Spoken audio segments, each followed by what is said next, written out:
बिस्मिल्लाहिर्रहमानिर्रहीम। नाज़रीन, अल्लाह तबारक व तआला की बनाई हुई इस कायनात में बहुत सारे ऐसे बादशाह आए जिन्होंने अल्लाह तबारक व तआला के निज़ाम को बदलने की कोशिश की और अल्लाह तबारक व तआला की ज़ात को छोड़कर खुद खुदा बन बैठे और खुदाई का झूठा दावा करते रहे। खुदाई का झूठा दावा करने वाले बादशाहों में से एक बादशाह ऐसा भी था जिसको अल्लाह तबारक व तआला ने पूरी रूए जमीन की बादशाहत अता की थी। इसके बावजूद इस बदबख्त ने न सिर्फ खुदाई का झूठा दावा किया बल्कि इस कदर सरकश और नाफरमान हो गया कि माज़अल्लाह अल्लाह तबारक व तआला की जात को जंग के लिए ललकारने लगा। नाजरीन, आज की इस वीडियो में हम आपको बताएंगे कि अल्लाह तबारक व तआला को जंग के लिए ललकारने वाला बदबख्त बादशाह नमरूद कौन था और जब इस बदबख्त ने अल्लाह तबारक व तआला को जंग के लिए ललकारा फिर अल्लाह तबारक व तआला ने कौन सी हकीर मखलूक के जरिए उसके साथ जंग की और उस बदबख्त बादशाह को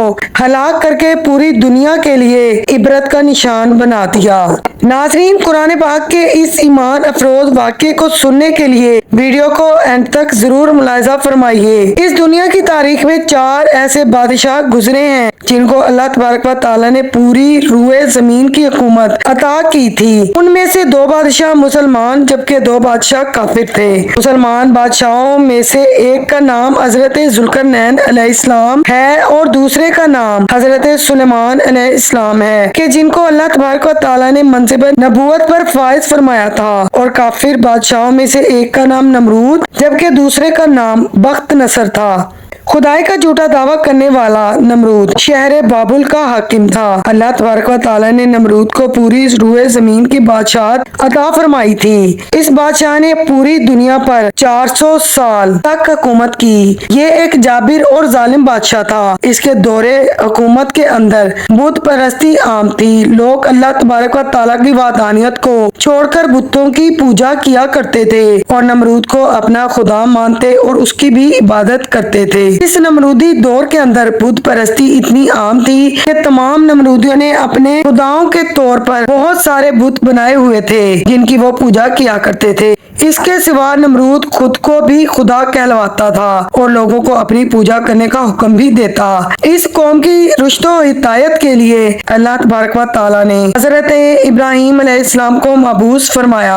कुफ्र, शिर्क और बुत परस्ती के इस दौर के अंदर हजरत इब्राहिम अलैहिस्सलाम वो वाहिद शख्स थे जो अल्लाह तबारक व तआला की वहदानियत पर यकीन रखते थे और बुतों की पूजा की बजाय अल्लाह तबारक व तआला की इबादत करते थे। हजरत इब्राहिम अलैहिस्सलाम ने जब इन लोगों को बुतों की पूजा करते हुए देखा तो हजरत इब्राहिम अलैहिस्सलाम ने इस कौम को हिदायत की तरफ बुलाया और बुतों की पूजा करने की बजाय अल्लाह तबारक व तआला की इबादत करने का हुक्म दिया। हजरत इब्राहिम अलैहिस्सलाम ने अपनी कौम से फरमाया कि अल्लाह तबारक व तआला की जात एक है और हमें उसी की इबादत करनी चाहिए। लेकिन ये नमरूदी कौम बाज ना आई और बुतों की पूजा करती रही। एक दिन हजरत इब्राहिम अलैहिस्सलाम इस झूठी कौम के झूठे खुदाओं को उनके सामने झूठा साबित करने का इरादा कर लिया। हजरत इब्राहिम अलैहिस्सलाम उस मकाम पर तशरीफ ले गए जहाँ पर बुत पड़े हुए थे जिनकी वो लोग पूजा किया करते थे। हजरत इब्राहिम अलैहिस्सलाम जब बुत खाने में पहुंचे तो वहाँ उनके तमाम बुतों को तोड़ दिया। जब वो नमरूदी लोग बुत खाने में वापस आए तो उन्होंने बुतों को टूटा हुआ पाया। नमरूदी कौम ये बात अच्छी तरह जानती थी कि हमारे बीच हजरत इब्राहिम ही वो वाहिद शख्स है जो बुतों के खिलाफ बातें करते हैं और अल्लाह की इबादत का हुक्म देते हैं। लिहाजा जब नमरूदियों ने अपने बुतों को टूटा पाया तो फौरन समझ गए कि ये काम इब्राहिम का है। चुनाचे तमाम नमरूदियों ने हजरत इब्राहिम अलैहिस्सलाम को कत्ल करने का मंसूबा बना लिया और नमरूद के दरबार में हाजिर होकर सारा वाकया बयान किया और नमरूद से हजरत इब्राहिम अलैहिस्सलाम को सजा देने का मुतालबा किया। इस तरह जब नमरूद ने ये बात सुनी तो वो गुस्से से आग बगोला हो गया और उसने एक मकाम पर आग जलाने का हुक्म दिया।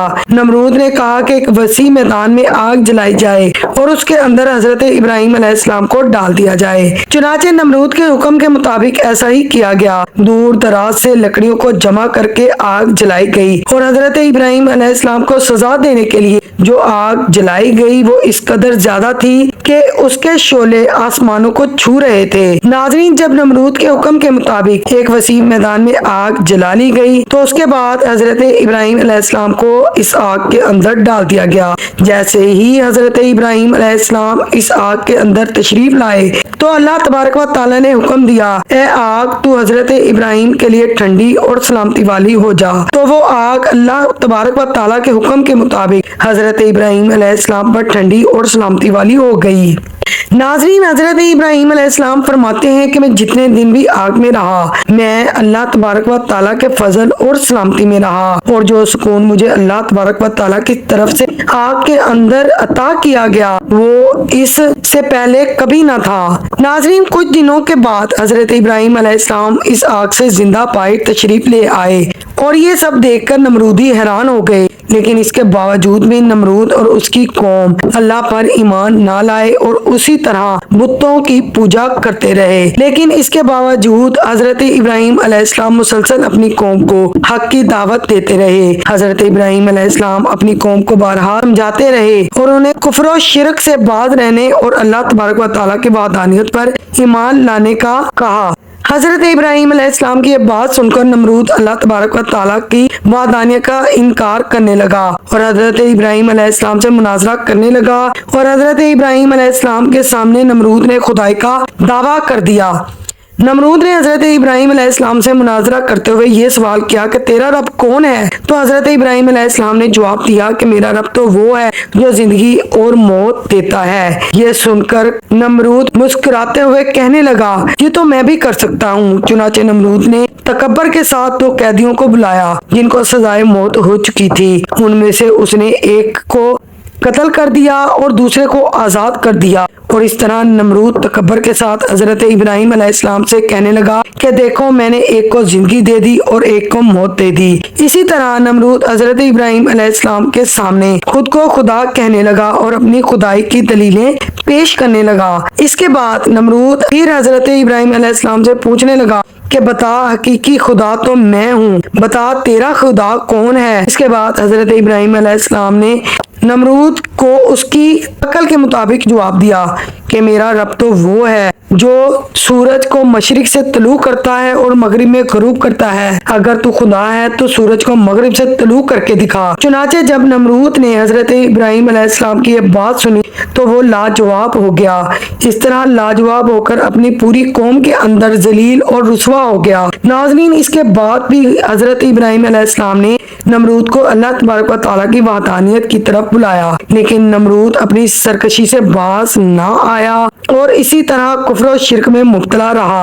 چنانچہ اس طرح حضرت ابراہیم علیہ السلام کے بار بار دعوت حق دینے سے نمرود تنگ آ گیا اور بالآخر نمرود حضرت ابراہیم علیہ السلام سے کہنے لگا کہ اگر تیرا خدا سچا ہے تو اس کو بول کہ وہ اپنی فوج بھیجے اور میرے ساتھ جنگ کر لے۔ چنانچہ جیسے ہی نمرود نے حضرت ابراہیم علیہ السلام کے سامنے یہ بکواس کی تو فوراً حضرت جبرائیل علیہ السلام حضرت ابراہیم علیہ السلام کی بارگاہ میں حاضر ہو گئے اور حضرت ابراہیم علیہ السلام سے کہنے لگے کہ اللہ تبارک و تعالیٰ کا لشکر جنگ کے لیے تیار ہے۔ حضرت جبرائیل علیہ السلام کی یہ بات سن کر حضرت ابراہیم علیہ السلام نمرود سے یہ بات کہنے لگے کہ اللہ تبارک و تعالیٰ کا لشکر جنگ کے لیے تیار ہے۔ نمرود نے حضرت ابراہیم علیہ السلام سے کہا کہ مجھے 3 دن کی مہلت دی جائے تاکہ میں اپنی جنگ کی تیاری کر سکوں۔ چنانچہ نمرود کو 3 دن کی مہلت دے دی گئی۔ ناظرین، چونکہ نمرود کی حکومت پوری دنیا پر تھی، اس نے 3 دن کے دوران دنیا کے بڑے بڑے جنگجوؤں کو اکٹھا کیا اور بہت سارے ہتھیار بھی اکٹھے کر لیے۔ اس طرح جب نمرود 3 دن کے بعد اپنی تمام تیاری مکمل کر چکا، اس کے بعد نمرود نے حضرت ابراہیم علیہ السلام کو تکبر کے ساتھ للکارا اور کہنے لگا ہماری فوج جنگ کے لیے تیار ہے، اپنے رب سے کہو کہ اپنی فوج کو بھیجے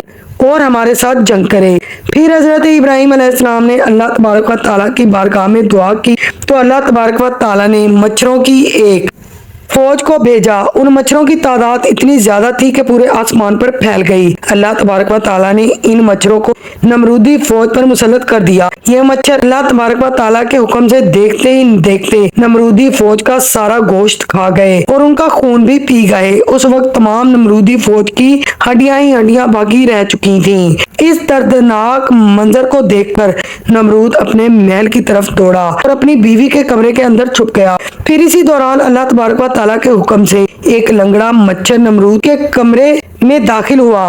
नमरूद ने जब इस मच्छर को देखा तो उसने अपनी बीवी से कहा, इस मखलूक ने हमारी फौज को हलाक कर दिया है। चुनाचे इसी गुफ्तगू के दौरान वो लंगड़ा मच्छर अल्लाह तबारक व ताला के हुक्म से नमरूद के नाक के अंदर दाखिल हो गया और वो मच्छर नमरूद के दिमाग को चाटने लगा। जब वो मच्छर नमरूद के दिमाग को चाटता तो इससे नमरूद को इस कदर तकलीफ होती कि नमरूद अपने सर को दीवारों के साथ मारता। इस तरह अल्लाह तबारक व ताला के हुक्म से वो लंगड़ा मच्छर नमरूद के दिमाग में काफी दिनों तक रहा। उस वक्त नमरूद ने अपने महल के अंदर ये हुक्म जारी कर दिया कि जो कोई मेरे महल के अंदर दाखिल हो वो सबसे पहले नमरूद के सर पर जूते मारे। इस तरह जूते मारने के बाद नमरूद को कुछ देर आराम महसूस होता, लेकिन कुछ देर बाद ही दर्द महसूस होने लगता। इस तरह अल्लाह तबारक व ताला ने नमरूद को एक हकीर और लंगड़े मच्छर के जरिए सजा दी। नमरूद अपने सर को सलाखों से पीटता रहता, यहाँ तक कि अल्लाह तबारक व ताला ने उसको दर्दनाक मौत अता फरमाई और ये अपने सर को दीवारों के साथ मारता मारता हलाक हो गया। वो नमरूद जो पूरी दुनिया पर हुकूमत करने वाला बादशाह था और वो नमरूद जो अल्लाह तबारक व ताला को जंग के लिए ललकार रहा था। इस नमरूद को अल्लाह तबारक व ताला ने एक हकीर और लंगड़े मच्छर के हाथों हलाक करवा दिया और पूरी दुनिया के लिए इबरत का निशान बना दिया। बेशक नाजरीन, अल्लाह तबारक व ताला हर चीज पर कुदरत रखने वाला है।